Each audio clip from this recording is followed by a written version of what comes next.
नमस्कार दोस्तों, आप देख रहे हैं मेरा यूट्यूब चैनल और मैं हूं आपके साथ आपका दोस्त साकेत गर्ग।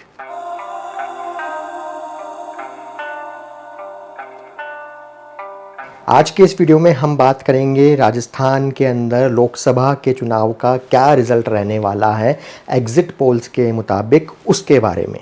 तो आज का जो ये मेरा वीडियो होने वाला है वो एक तरह से आपके लिए महा एग्ज़िट पोल का काम करने वाला है।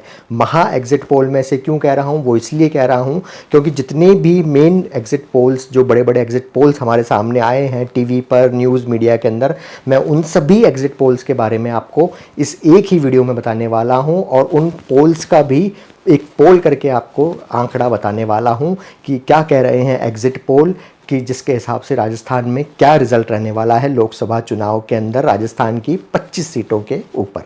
जैसा कि आप सभी को पता है कि 1 जून को 7वें चरण के चुनाव के साथ ही हमारे देश में लोकसभा के चुनाव संपन्न हो चुके हैं और कल यानी 4 जून को स्थिति साफ हो जाएगी, लोकसभा चुनाव का रिज़ल्ट आ जाएगा और हमें पता चल जाएगा कि क्या एक बार फिर से मोदी सरकार बनने वाली है या फिर इंडिया गठबंधन जो है, विपक्ष जो है, वो मोदी सरकार की हैट्रिक को रोकने में कामयाब होने वाला है। अगर हम बात करेंगे हमारे देश की ओवरऑल लोकसभा सीट्स के ऊपर जो एग्जिट पोल आ रहे हैं, तो उनका अगर मैं पोल ऑफ पोल्स आपको बताऊं, एक लबोलबाब बताऊं, तो उसके अनुसार यही बताया जा रहा है कि हो सकता है इस बार एनडीए को, यानी कि मोदी सरकार को 350 से 370 के बीच में सीट्स मिल जाएं। जी हाँ, एक बार फिर से सारे पोल्स मिलकर मोदी सरकार ही बना रहे हैं और वहीं बताया जा रहा है कि इंडिया गठबंधन को 120 से लेकर 160 के आसपास सीट्स मिल सकती है। हमारे देश के लगभग सभी बड़े एग्जिट पोल्स ने, सभी बड़े मीडिया घरानों ने इस बार वापस से मोदी सरकार बनते हुए अपने एग्जिट पोल्स में ही दिखाई है। लेकिन आज के इस वीडियो में हम पर्टिकुलरली, स्पेसिफिकली केवल बात करेंगे राजस्थान की 25 सीटों के बारे में। हम केवल ये बात करेंगे कि सारे एग्जिट पोल्स के अंदर राजस्थान की 25 सीटों के ऊपर क्या स्थिति बनती हुई नजर आ रही है। जैसा कि आप सभी को मालूम है, राजस्थान में 2 चरणों में लोकसभा चुनाव हुए हैं। पहले चरण के चुनाव 19 अप्रैल को हुए थे, वहीं दूसरे चरण के चुनाव 26 अप्रैल को हुए थे। यहां आपको मैं जानकारी के लिए बता दूं कि पिछले 2 लोकसभा चुनावों में, यानी 2014 के लोकसभा चुनाव में और 2019 के लोकसभा चुनाव में, एनडीए ने राजस्थान के अंदर क्लीन स्वीप किया था, यानी कि राजस्थान की 25 की 25 लोकसभा सीटें दोनों बार एनडीए ने ही जीती थी और कांग्रेस के खाते में आया था तो एक बड़ा सा जीरो। जहां 2014 के चुनाव के अंदर बीजेपी ने राजस्थान की सभी 25 लोकसभा सीटें जीती थी, वहीं 2019 के लोकसभा चुनाव के अंदर बीजेपी ने राजस्थान के अंदर हनुमान बेनीवाल की पार्टी आरएलपी के साथ नागौर की सीट पर गठबंधन किया था और उस गठबंधन के लिहाज से एनडीए ने 2019 के अंदर पूरी 25 की 25 राजस्थान की लोकसभा सीटें जीती थी।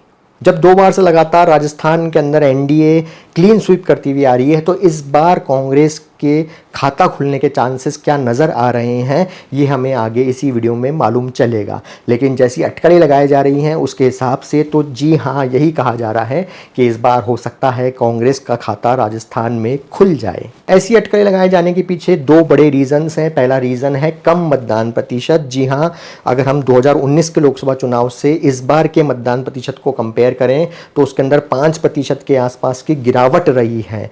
पिछली बार 2019 के लोकसभा चुनाव में जहां मतदान प्रतिशत रहा था 66.34%, वहीं इस बार के दोनों चरण के चुनाव को मिलाकर अगर हम एवरेज निकालें कुल वोटिंग का, मतदान प्रतिशत का, तो वो बैठता है 61.53% के आसपास। तो इस लिहाज से 5% का मतदान के अंदर हमने गिरावट देखी है और राजस्थान का इतिहास ये बताता है कि जब भी वोटिंग प्रतिशत के अंदर, मतदान प्रतिशत के अंदर गिरावट आती है तो जो सत्ता के अंदर पार्टी होती है उसकी सीट्स कम होने के चांसेस रहते हैं। तो पहला रीज़न तो इन अटकलों के पीछे ये रहा और दूसरा रीज़न है कि इस बार के अंदर बीजेपी की तरफ से जो टिकट वितरण किया गया है उसको लेकर कई तरह के मतभेद सामने आए, कई तरह की बातें सामने आई जिसमें नाखुशी देखी गई कार्यकर्ताओं की, बीजेपी के खुद के कार्यकर्ताओं की नाखुशी देखी गई। तो चलिए, बहुत हो गई भूमिका, अब आपको बिना समय गंवाए बताता हूं कि हमारे देश के टॉप 9 एग्जिट पोल्स ने राजस्थान के लिए क्या आंकड़े जारी किए हैं।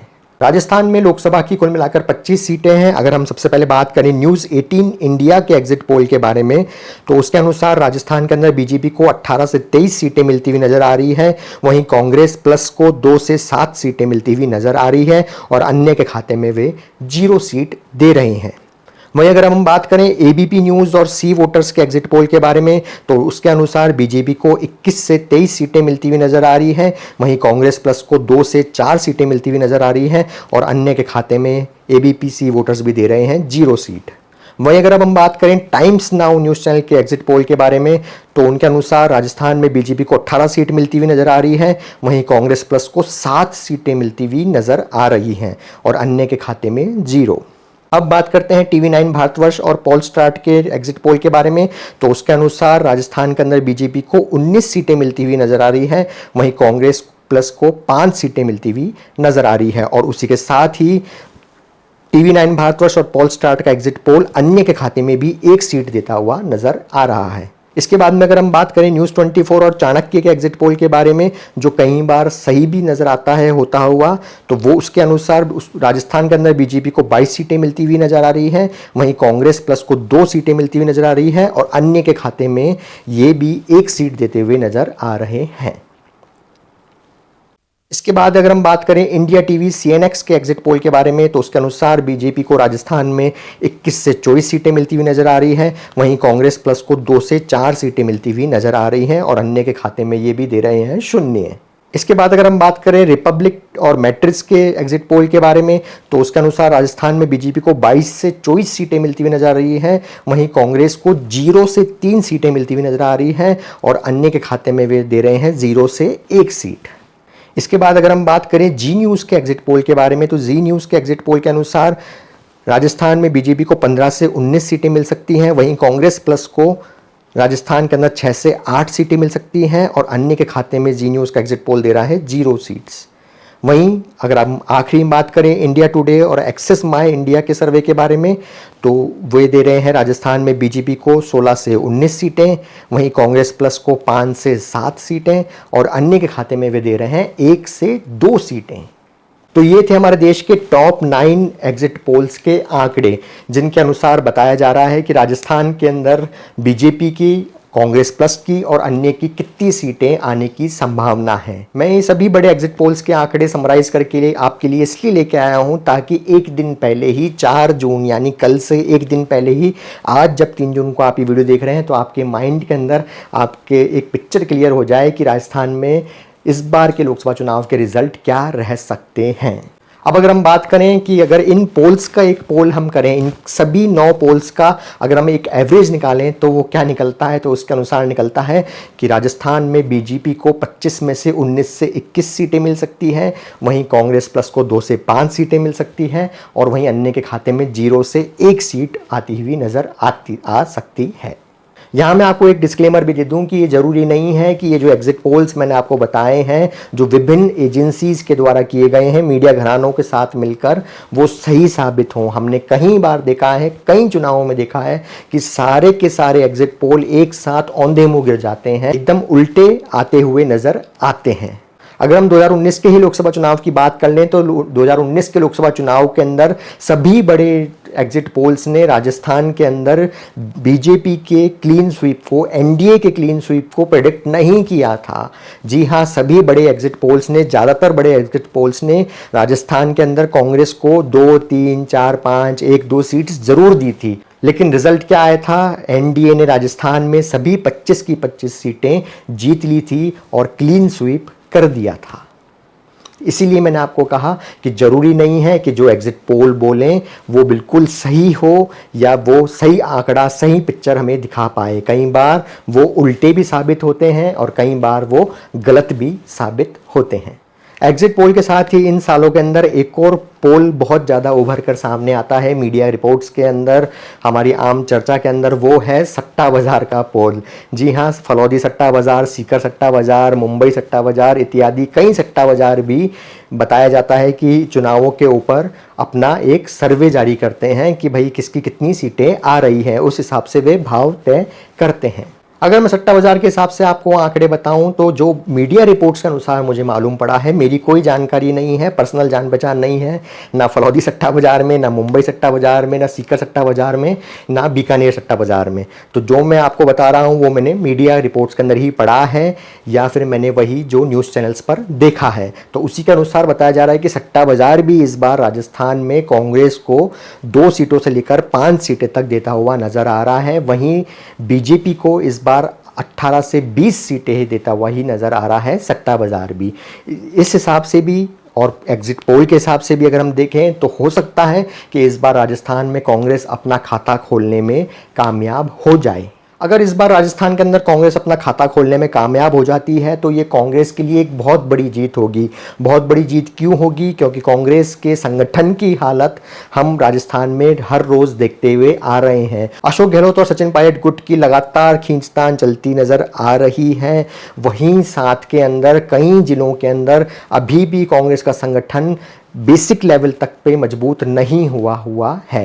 अगर मैं अपने ही शहर अजमेर की बात कर लूँ, अपने ही ज़िले अजमेर की बात कर लूँ, तो अभी तक यहाँ पर शहर अध्यक्ष के लिए, एक परमानेंट शहर अध्यक्ष के लिए कांग्रेस तरसती हुई नज़र आ रही है। निर्वर्तमान शहर अध्यक्ष और निर्वर्तमान देहात अध्यक्ष से ही काम चलाया जा रहा है। तो अगर ऐसी हालत के अंदर भी कांग्रेस राजस्थान के अंदर एक भी लोकसभा की सीट जीत पाती है तो ये कांग्रेस के लिए राजस्थान के अंदर एक बहुत बड़ी जीत होगी।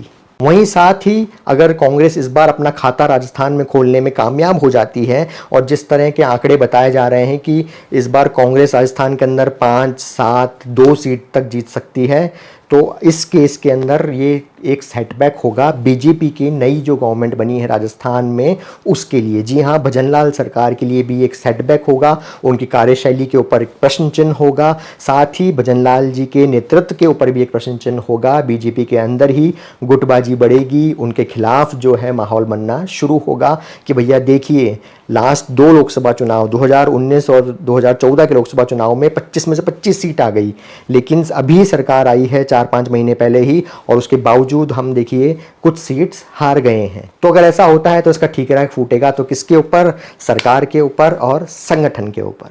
यहाँ आपको साथ में एक इंटरेस्टिंग बात और बता दूं कि एक न्यूज़ चैनल के साथ इंटरव्यू के दौरान हमारे देश के गृह मंत्री अमित शाह ने, जिनको चाणक्य कहा जाता है बीजेपी के चुनावी रणनीति का, उन्होंने खुद ये चीज़ मानी थी कि हो सकता है कि इस बार वे राजस्थान में अपना पुराना ट्रैक रिकॉर्ड कायम ना रख पाएँ, 25 में से 25 सीट ना जीत पाएँ, कुछ 1-2 सीट हारते हुए वे नज़र आएँ। ये बात खुद अमित शाह जी ने एक न्यूज़ चैनल को इंटरव्यू देते हुए मानी थी। तो इससे भी हम अंदाज़ा लगा सकते हैं कि इस बार हो सकता है कि 10 साल के सूखे के बाद राजस्थान के अंदर कांग्रेस का खाता लोकसभा चुनाव में शायद खुल जाए। अब ये बातें कितनी सही साबित होती है, कितनी गलत साबित होती है, सट्टा बाजार कितना सही साबित होता है, कितना गलत साबित होता है, राजनीतिक विश्लेषक कितने सही साबित होते हैं, कितने गलत साबित होते हैं, ये सारे एग्जिट पोल कितने सही साबित होते हैं, कितने गलत साबित होते हैं, ये सब हमें मालूम चलेगा, वो भी 24 घंटे से भी कम समय के अंदर, यानी कल 4 जून को, जब हमारे देश भर की लोकसभा सीट्स का रिजल्ट हमारी आंखों के सामने होगा। और तभी दूध का दूध और पानी का पानी हो जाएगा कि राजस्थान के अंदर भी क्या लोकसभा का परिणाम रहने वाला है, कि क्या बीजेपी तीसरी बार लगातार क्लीन स्वीप करने वाली है या इस बार कांग्रेस का सूखा मिटने वाला है और उसका खाता खुलने वाला है। अगर आपने अभी तक मेरे चैनल को सब्सक्राइब नहीं किया है तो इसी तरह के इंटरेस्टिंग वीडियोस देखने के लिए मेरे चैनल को नीचे सब्सक्राइब का बटन दबाकर सब्सक्राइब करना ना भूलें। तो चलिए फिर मिलते हैं एक और इंटरेस्टिंग वीडियो में। तब तक अपना और अपनों का बहुत ध्यान रखें, बहुत खुश रहें। जय हिंद।